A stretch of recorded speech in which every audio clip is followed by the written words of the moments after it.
footage with both the team's star players out last night with the 123-112 win. 4 of the Bucks' 5 starters had at least 20 points, with Brook Lopez leading the way with 33 as Milwaukee now leads the series 3-2. Fox Sports NBA analyst Chris Broussard joining us now. But Skip, earlier in the show, you made the case that the Bucks looked like a better basketball team without Giannis last night. So please elaborate.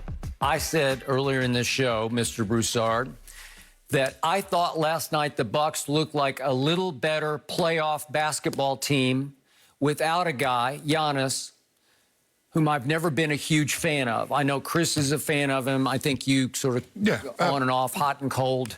But I've just never been completely sold on a playoff Giannis who doesn't seem to have that killer will, those trustable intangibles in huge playoff moments, because he has regularly melted down and flamed out in big playoff series. So here we go again. He's hurt now, obviously. Hope he's able to come back. But last night, I was shocked by what I saw. I saw Brook Lopez get to return to the role he played as Brooklyn Brook for 9 years with the Nets, in which he was a low-post force. I'm not saying he's better than Giannis, because he obviously isn't better than a 2-time MVP, a guy who just dominates PER in this league, a guy who will give you 30 and 15 rebounds regularly during the regular season and many times during the playoffs. But last night, Brook Lopez went down low, and he went down to the tune of 14. He made 14 out of 18 shots and scored 33 points, a playoff high, because he dominated inside. He dominated Capella, he dominated John Collins, and he turned back into that guy who in Brooklyn would always give you around 20 points and 9 rebounds. He would always block a couple of shots a game, and even in Milwaukee a year ago, he made second-team all-defense and was second in the league in block shots. So we know what he can do on the defensive end, but last night he was doing the same thing in physicality on the offensive end, because he's about 7 feet 1 inches tall, so he's maybe a couple inches taller than Giannis. And I think he weighs close to, I'm doing an eye test, they list him at 282. He looks close to 300 pounds to me. He is a huge man. So in presence, in overall basketball connection and unity, I saw a different basketball team last night, and I love what Brook said after the game, and as cliched as this sounds, he said, what's great about tonight is we were all basketball players playing together on offense and defense. We were playing off one another, making plays, making extra passes. It was a lot of fun tonight.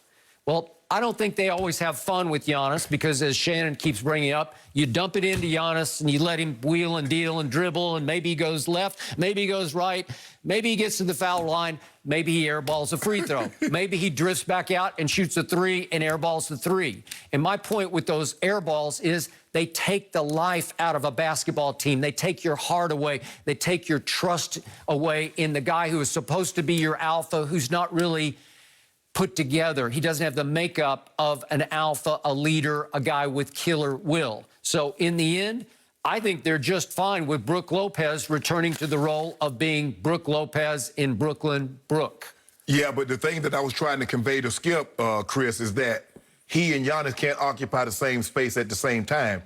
They're basically 2 jumbo jets trying to get into the same gate. Jumbo jets, you can't do that. So now that Giannis is away, now I can occupy it, because it's not like Chris Middleton wants to play on the low block. Holiday's not going to be on the low block. But Giannis needs to be on the low block because he doesn't have a 3 and he doesn't shoot the mid-range well. So what is he going to do? He's either going to try to get to the paint, or he's going to back it out and try to go downhill on Clint Capella. So now with Giannis out, Brook Lopez says, hey, this is my spot. I can be here. Thank you. But you also saw Brook Lopez saw where the game was heading. So he's like, either I evolve instead of just being a low post player and be able to shoot the 3, or I'm going to become extinct. People are going to be looking at him like he's Andre Drummond. Yep. Andre Drummond is a traditional big man.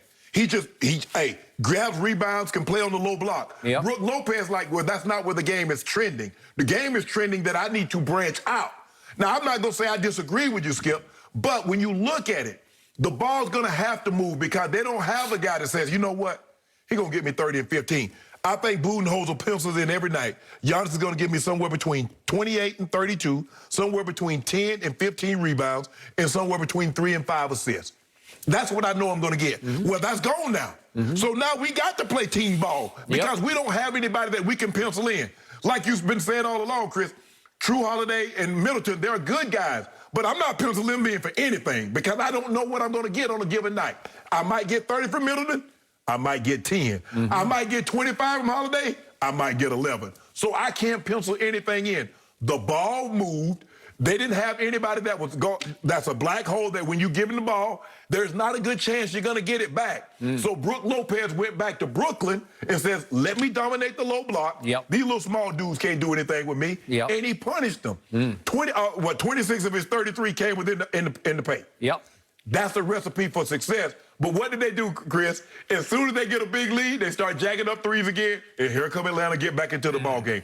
I don't know if they're necessarily better without Giannis. I just know they're different without Giannis. Okay, and Chris, before you go, last quick point. All of a sudden, without Giannis, you freed up a spot in the starting lineup for a guy I've always liked in Bobby Portis, who was the SEC Player of the Year at Arkansas, 22nd overall pick in the first round to the Bulls, 2015.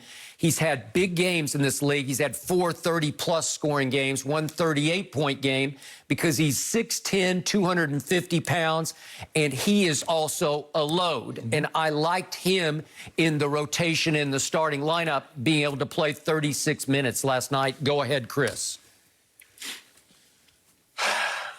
You guys are making some major conclusions off one game. One game. I'm ready to say, no, the Milwaukee Bucks are not better without Giannis. There's no way. There's I said they're not better. I said they're different. Not in the regular season, not in the postseason, not in the preseason, not in an exhibition game, AAU, whatever. They're not better without Giannis. There's no way. This was one game. I could go back to a couple nights and look at Atlanta without Trae Young and say, my goodness. They were destroying the Bucks in the first half without Trae. Are they better without him? We see this all the time. How about Phoenix? People are actually saying it. Phoenix goes up 2-0 on the Clippers without Chris Paul. And then they lose 2 of the first 3 with him. Are they better without Chris? The Clippers beat Utah 2 games out of 2 without Kawhi, and we're 2-2 against them with Kawhi. No, they're not better without Kawhi. I mean, look, we all know how inconsistent the Bucks are. I'm not predicting this to happen, but they could come out in Game 6 and lay an egg. And let's not forget, I'm predicting that. They were playing against an Atlanta Hawks team that has nothing without Trae Young.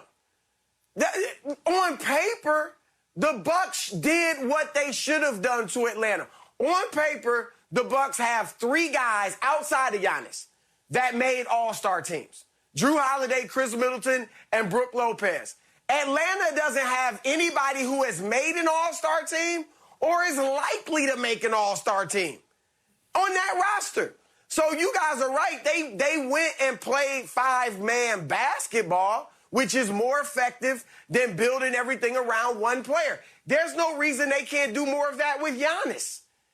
And I think they should. A lot of teams nowadays, when they get a superstar, they want to put either everything on him or most of it on him. Instead of letting him play within a system, yeah, he's going to get his. He's going to be the best player, but other guys are going to be able to eat too. Michael Jordan was in a system. He was the best one, but he was in a system. He didn't dominate the ball, and everything had to go through him.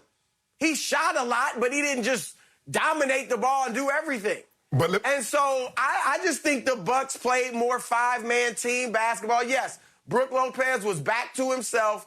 But to say, or I think even imply, that they're better without Giannis, no way. No, Chris, I didn't say that. I say they're different. But let me ask you a question. You said you're not sure. No. You said you're not sure. No. I don't know if they're better with Giannis or not. No. My thing is, do you believe Brook Lopez can play like this with Giannis in the lineup?